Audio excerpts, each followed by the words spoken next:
Assalamualaikum warahmatullahi wabarakatuh. Anak-anak, hari ini kita kembali bertemu dalam mata pelajaran IPS kelas 8. Pada kesempatan pagi hari ini, kita akan membahas pluralitas masyarakat Indonesia. Kita tahu bahwa Indonesia adalah bangsa yang plural.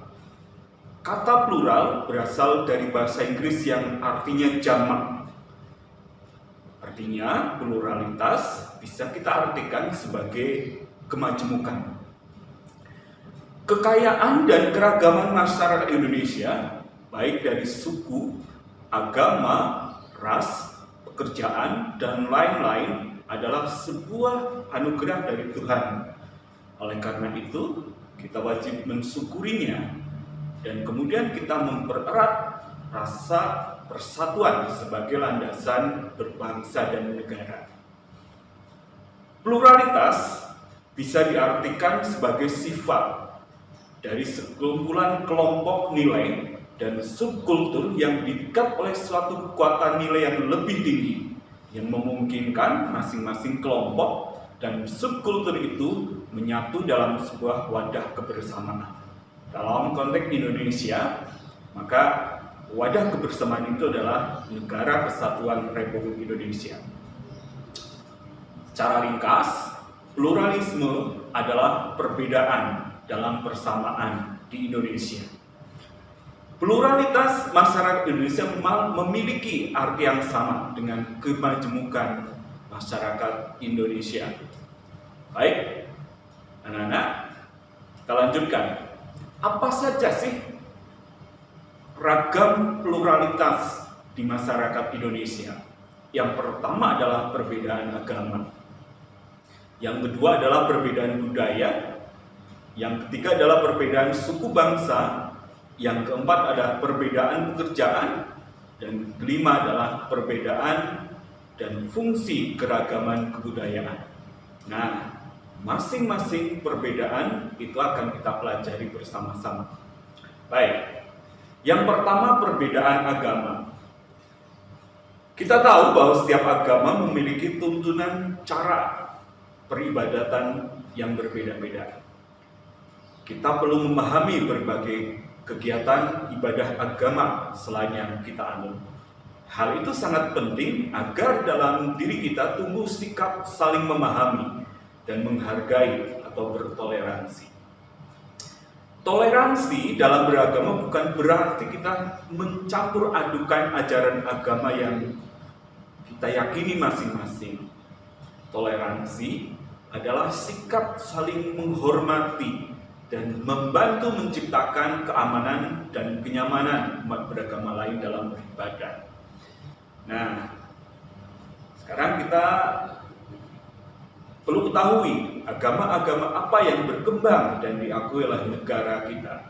Yang pertama adalah agama Islam, kedua adalah Kristen, yang ketiga adalah Katolik, yang keempat adalah Hindu, yang kelima adalah Buddha, dan keenam adalah Konghucu. Negara kita juga mengakui aliran kepercayaan yang berkembang di masyarakat Indonesia. Baik, satu persatu akan kita bahas. Agama Islam. Kita tahu bahwa agama Islam adalah agama mayoritas. Nama kitab sucinya adalah Al-Quran, kemudian pembawa risalahnya adalah Nabi Muhammad SAW. Tempat ibadahnya adalah masjid. Kemudian hari besar keagamaan, ada Hari Raya Idul Fitri, Hari Raya Idul Adha, Tahun Baru Hijriah, kemudian Isra Mi'raj. Jumlah penganutnya sekitar 207 juta, ya, atau 87,18%. Nah, agama Islam ini diperkirakan telah sampai di Indonesia pada abad ke-7, yang kemudian diikuti dan berkembang dalam kerajaan-kerajaan bercorak Islam di Nusantara. Baik, selanjutnya adalah agama Kristen Protestan. Nama kitab sucinya Alkitab, kemudian pembawa wahyunya adalah Yesus Kristus. Tempat ibadahnya bernama gereja, hari besar keagamaan, hari Natal, dan hari Jumat Agung serta hari Paskah. Lanjutkan pada agama Katolik. Nama kitab suci adalah Alkitab, nama pembawa risalahnya adalah Yesus Kristus, tempat ibadahnya gereja, hari besar keagamaan ada hari Natal, hari Jumat Agung, Paskah, kenaikan Isa Al-Masih. Jumlah pengikutnya sekitar 6.900.000 atau 2,91%. Ada pendapat yang mengatakan bahwa agama Katolik telah masuk Indonesia, tepatnya di Sumatera Utara pada sekitar abad 8. Namun pendapat tersebut belum didukung oleh bukti-bukti yang kuat. Bukti yang paling kuat kedatangan agama Katolik bersamaan dengan penjelajahan bangsa-bangsa Barat ke Indonesia sekitar abad 16. Nah, agama Katolik tiba di Indonesia saat kedatangan bangsa Portugis yang kemudian diperkuat dengan kedatangan bangsa Spanyol. Terlanjutkan pada agama Hindu, nama kitab sucinya adalah Weda. Kemudian tempat ibadahnya adalah Pura. Hari besar keagamanya adalah Hari Raya Nyepi, Saraswati, kemudian Hari Pagar Besi. Kemudian jumlah penganutnya sekitar 4 juta atau 1,69%. Agama Hindu ini diperkirakan telah masuk ke Indonesia sejak awal abad Masehi. Agama Buddha adalah selanjutnya. Nama kitab sucinya adalah Tripitaka. Nama pembawa risalahnya atau pembawa ajarannya adalah Siddhartha Gautama. Tempat ibadahnya adalah vihara. Kemudian hari besar keagamaan adalah hari Waisak, hari Asyada, dan hari Kartina. Jumlah penganutnya sekitar 1.700.000 atau 0,72%. Nah, perkembangan agama Buddha diperkirakan terjadi bersamaan dengan perkembangan agama Hindu. Kerajaan Sriwijaya di Sumatera, atau di Palembang tepatnya, merupakan salah satu pusat studi agama Buddha di Asia Tenggara. Pada masa itu banyak sarjana dari Tiongkok dan bangsa-bangsa di Asia Timur mempelajari agama Buddha di Sriwijaya. Dan kemudian yang terakhir adalah agama Konghucu. Nama kitabnya adalah Shi Shu Wu Ching. Nah, pembawa ajarannya adalah Konghucu. Diperkirakan di sekitar 2.500 tahun yang lalu agama itu sudah muncul atau sudah berkembang. Tempat ibadahnya adalah Liteng atau dalam bahasa kita umum dilafalkan Kelenteng. Kemudian hari besar keagamaan ada Tahun Baru Imlek dan Cap Gomeh. Jumlah penganutnya sekitar 117.091 jiwa atau 0,05%. Agama Konghucu berasal dari Cina daratan dan dibawa oleh para pedagang Tionghoa dan imigran. Diperkirakan pada abad ketika Masehi orang Tionghoa tiba di Kepulauan Nusantara. Nah, anak-anak, itu tadi yang pertama unsur pembeda atau pluralitas di masyarakat, yaitu agama. Nah, kita lanjutkan pada ragam yang kedua, yaitu perbedaan budaya. Budaya atau kebudayaan berasal dari bahasa Sanskerta, yaitu budaya yang merupakan bentuk jamak dari budi. Budi atau akal diartikan sebagai hal-hal yang berkaitan dengan budi dan akal manusia. Nah, budaya dalam bahasa Inggris adalah culture, culture, yang berasal dari bahasa Latin colere, yaitu mengolah atau mengerjakan. Budaya adalah suatu cara hidup yang berkembang dan dimiliki bersama oleh sebuah kelompok orang, masyarakat, dan diwariskan dari generasi ke generasi. Kita lanjutkan pada wujud dan komponen budayaan. Ada beberapa ahli sosial yang mendefinisikan tentang wujud dan komponen budaya. Yang pertama adalah J.J. Honigman. Wujud kebudayaan yang pertama menurut J.J. Honigman adalah satu gagasan atau wujud ideal. Wujud ideal kebudayaan berupa kumpulan ide, gagasan, nilai-nilai, norma-norma, peraturan dan sebagainya yang bersifat abstrak, tidak dapat diraba, tidak dapat disentuh, dan sesuatu yang bersifat abstrak ya, tidak bisa disentuh. Nah, wujud kebudayaan yang kedua adalah aktivitas atau tindakan.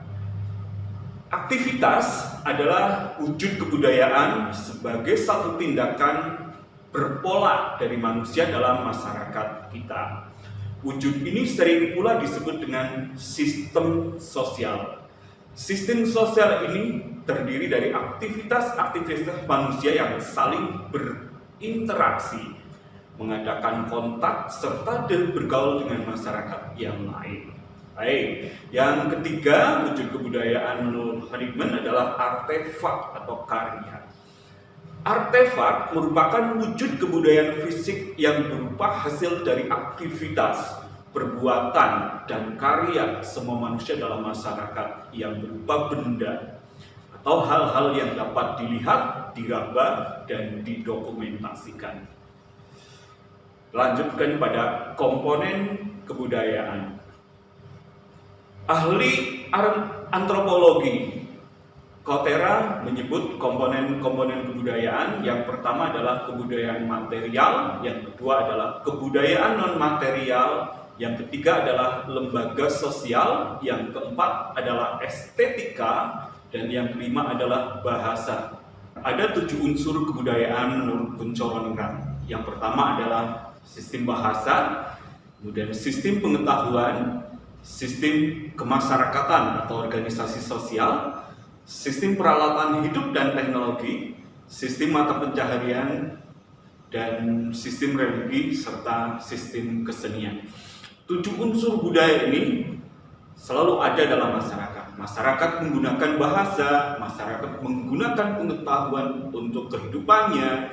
Kemudian ada sistem kemasyarakatan atau organisasi sosial di lembaga adat, pengurus RT, RW, dan seterusnya.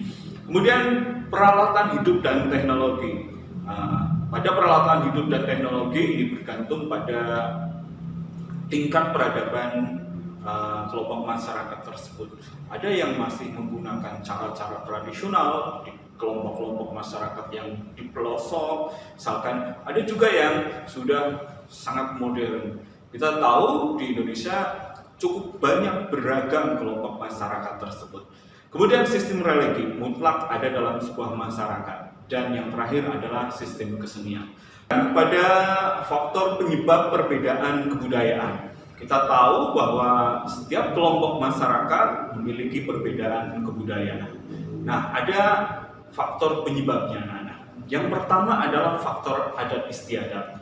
Faktor adat istiadat ini bersifat universal, ya. Nilainya tidak bersifat universal. Artinya tidak setiap masyarakat atau kelompok masyarakat menerima nilai tersebut.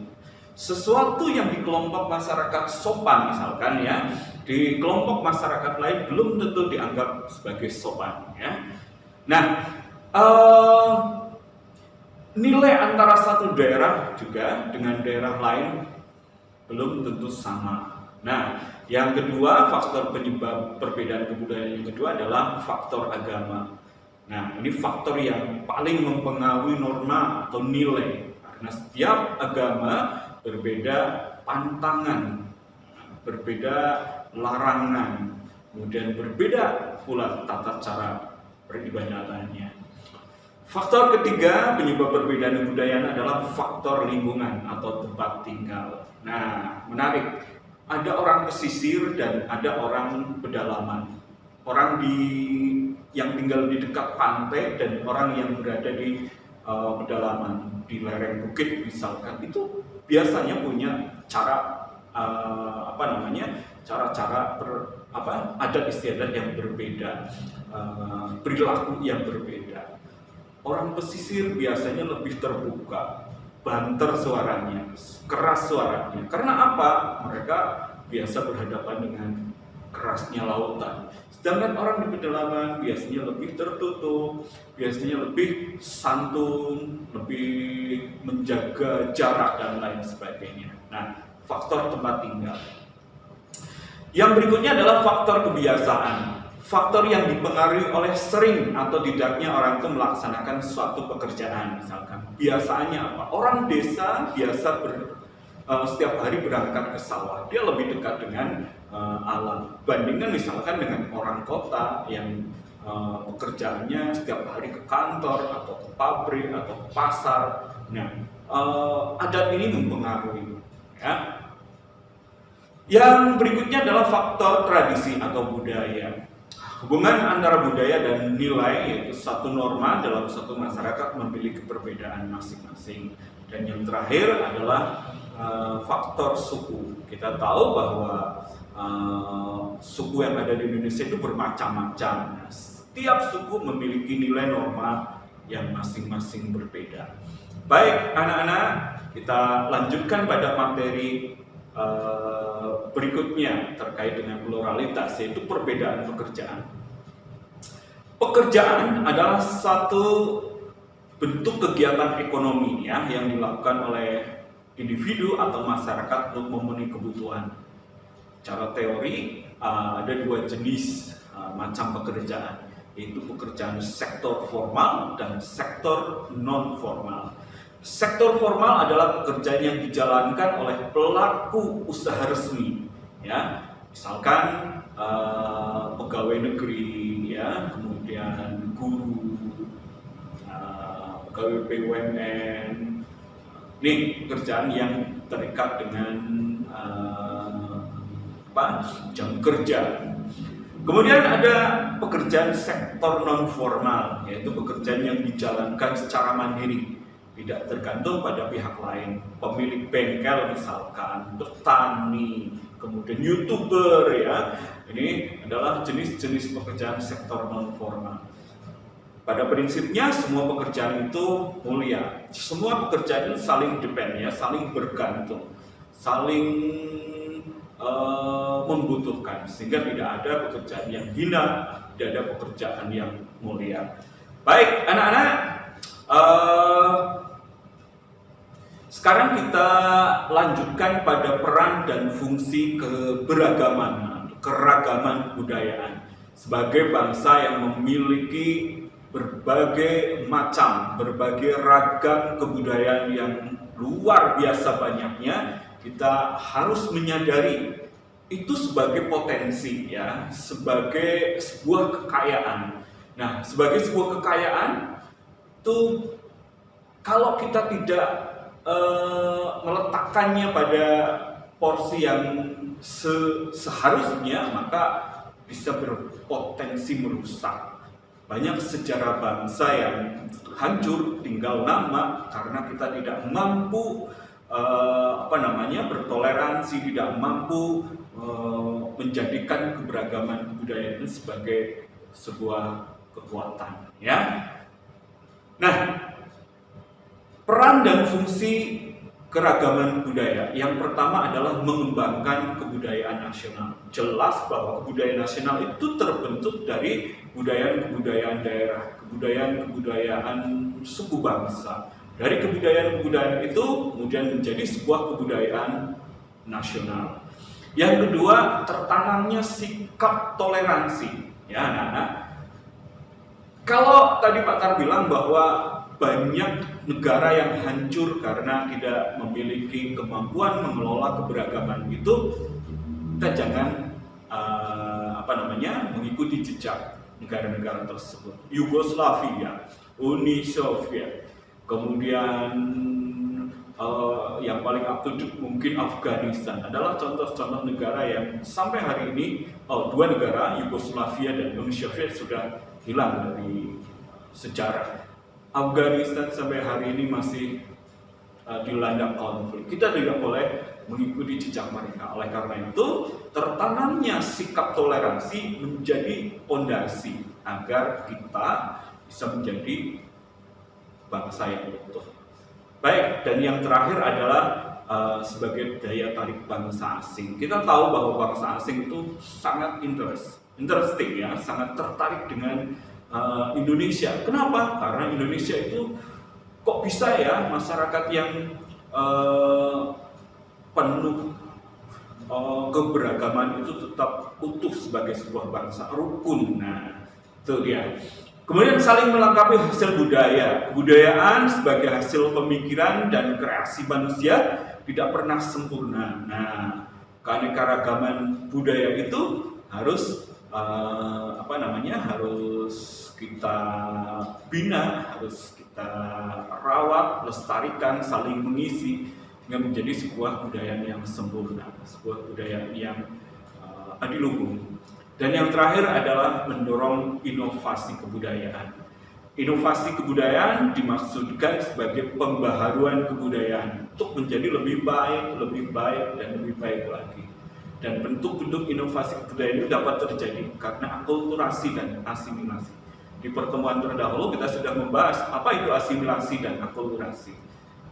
Sebagai contoh misalkan, di tempat tinggal kita di Semarang itu ada orang Cina, ada orang Arab, ada keturunan Eropa, ada orang Jawa, menjadi berkumpul, berakulturasi, kemudian jadilah budaya baru yang saling melengkapi. Baik, terima kasih atas perhatiannya. Kita lanjutkan di pertemuan yang akan datang. Sampai di sini, assalamualaikum warahmatullahi wabarakatuh.